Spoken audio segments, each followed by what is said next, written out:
پێویستە ئەم هەژاری و فەلاکەتە کۆتایی پێبێت. هیچ هەفتەیەک نییە کە راپۆرت و ئاماری نوێ لە پەرەسەندنی هەژاری و فەلاکەت لە ناو کۆمەلگادا بڵاو نەکرێتەوە. دوایین ئاماری بڵاوکراوە لە سایتی تجارت نیوز باز لەوە دەکات کە لە ماوەی 10 ساڵی ڕابردوودا ڕێژەی هەژاری لە ناوچە گوندنشینەکان دوو بەرابەر بووە و لە ناوچە شارنشینەکانیش ئەم ڕێژەیە 60% پەرەی سندووە. بەپێی هەر ئەم راپۆرتە 8 میلیۆن هاوڵاتی کە لە چینی مامناوەندا دەستەبەندی دەکران لە ئێستادا بوونەتە چینی مامناوەندی خوارەوە.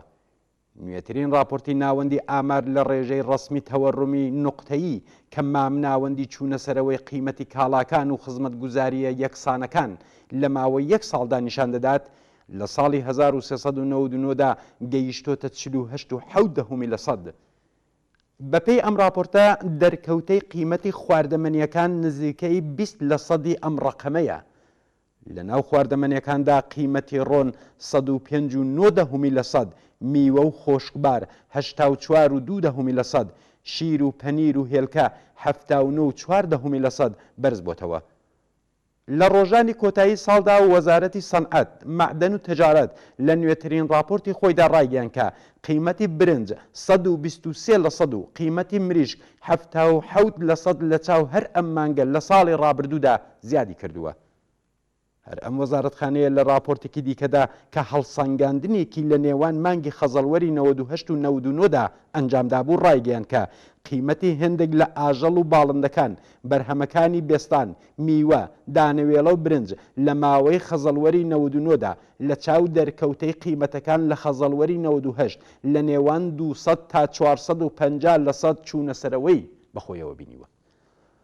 لە مانگی بەفرامباریشدا ناوەندی لێکۆڵینەوەکانی مەجلیسی ڕژیم باسی لە دابەزینی سەرانەی خواردنی گۆشت بۆ 25 گرەم کرد و هاوکات نوێنەرێکی مەجلیس لە سەرزاری دیوانی محاسبات باسی لە بردن و دزینی نیوەی پێداویستی ئاژەڵەکان بە ئەرزشی 2 میلیارد و 200 میلیۆن دلار کرد.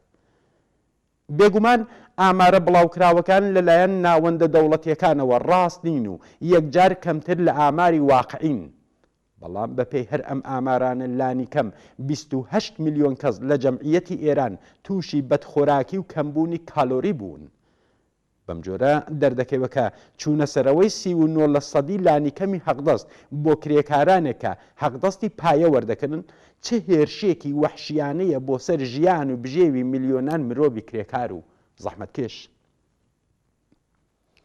دواهاتی چوونەسەرەوەی قیمەتی کاڵاسەرەکیەکان و هاوکات دیاریکردنی لانیکەمی حەقدەستی 2,650,000 تمەن پەرەسەندنی هەژاری میلیۆنیە لە ئاستی کۆمەلگادا. بەرپرسی باڵای بەناو نوێنەری کرێکارانی سەر بە شوڕای باڵای کاری ڕژیم وێڕای ئاماژە بە دابەزینی ئاستی بژێوی کرێکاران لە هێڵی هەژاریەوە بۆ هەژاری تۆخ ڕایگەیان کە بە خاتری نەبوونی هیچ جۆرە پشتیوانیەک لە توێژی کرێکار و زیان هەڵگری کۆمەلگا زیندومانەوە یەکەمین ئەولەویەتی ئەوان دەبێت. ئەم هەژاریە لە تاقەت بەدەرە بۆتە هۆی ئەوەی کە بازاڕی فرۆشی ئەندامانی لەش لە ماوەی ساڵانی ڕابردوودا ڕەونەق بگرێت. هەر ئەوەندە بەسە چاوێک لە تابلۆی ئاگاداری پەنا دەرگای نەخۆشخانەکان بکەین تا لە پانتایی ڕاستەقینەی ئەم بازرگانیە دژە مرۆیە بگەین. لێرەدا تەنیا هەژارترین مرۆڤەکانی ناو کۆمەلگا نین کە بۆ تێرکردنی سکی خۆیان و بنەماڵەکەیان ناچارن دەست بدەنە فرۆشتنی ئەندامەکانی لەشیان. لێرە جەمعیەتی میلیۆنی پەنابەران بە تایبەت هەزاران منداڵ کە بە هۆکاری یاسای دژە پەنابەری تەنانەت بەڵگەیەکی پێناسیان نییە بە ئاسانی دەبنە ئامانجی قاچاقچیانی ئەندامانی لەش. هەندێک جار بیندراوە کە بنەماڵی منداڵانی ڕفێنرا و تەنانەت لە ترسی دەرکران نەیان وێراوە سەردانی ناوەندە دەوڵەتیەکان بکەن. بێگومان فرۆشتنی ئەندامانی لەش ڕوخسارێکی دیکەی ئەو هەژاری و فەلاکەتەیەکە بەسەر کۆمەلگا دازاڵە و ڕۆژ بە ڕۆژ پەرە دەستێنێت و ئەم بازرگانیە دژە مرۆییە قوربانیانی زیاتری لێ دەکەوێتەوە. لەم بارودۆخەدا کاربەدەستانی ڕژیم بێشەرمانە دێنە بەر دووربینەکان و باز لە گەشەی ئابووری دەکەن. بەڕاستی لە جەرگەی هێرشی وەحشیانەی کۆرۆنا و بێکفایەتی ڕژیم لە کۆنتڕۆڵکردنی ئەم ڤیرۆسەدا کێ باوەڕ بەو درۆ و دەلەسانەیان دەکات؟ کاتێک ناوەندی لێکۆڵینەوەکانی مەجلیس باس لە کەمبوونی 1 میلیۆن پیشە لە ماوەی 1 ساڵی ڕابردوودا دەکات کاتێک وەزارەتی کاری ڕژیم ڕای دەگەێنێت کە پیشەی لانی کەم 6 میلیۆن کەس لە دەستپێکی بڵاوبوونەوەی کۆرۆناوە هەتا ئێستا زیانی بەرکەوتووە، کاتێک میلیۆنان مرۆڤ بۆ ئەوەی کە برسێتی لە پێیان نەخات ناچار دەبن لە نائەمترین شوێنەکان کار بکەن، کاتێک هەزینەی سەبەدی بژێ و گەیشتۆتە 10 میلیۆن تمەن، خەڵک چۆن دەتوانێت باوەڕ بکات کە گەشەی ئابووری ڕوویداوە؟ بەڵام خەڵک بەڕوونی دەبینن لە بارودۆخێکدا کە لانیکەمی حەقدەستەکان 4 بەرابەر لە خوار هێڵی هەژاریە، ڕژیم لە بودجەی ساڵی داهاتوویدا 2014 میلیارد تمەنی بە 6 ناوەندی پەرەپێدەری کۆنەپەرستی و دواکەوتووترین بیر و باوەڕی خۆرافی تەرخان کردووە. هەڵبەت لە جەرگەی ئەم هەژاریە بێسنوورەدا هیچ ڕۆژێک نییە کە هەواڵی دزی کەلانی کاربەدەستانی ڕژیم و دەست و پەیوەندەکانیان نەبیسترێ. ئەوەی کە لەم بارودۆخە فەلاکەتبارەدا و لە جەرگەی هێرشێک کە بۆ سەرسفرەی میلیۆنان مرۆڤ کراوە، کۆمەلگا شایەدی ناڕزایەتی بەردەوامی کرێکاران، معەلیمان، خانەنشینکراوان و پەرستارانە، خۆی بەرچاوترین هێمای کاریگەر نەبوونی درۆ و دەلەسەکانی سەرانی ڕژیم و هاوکات، بوونی پۆتانسیەلێکی ئاڵ و گۆڕخوڵقێنی مەزنە لە ناخی ئەم کۆمەلگایەدا.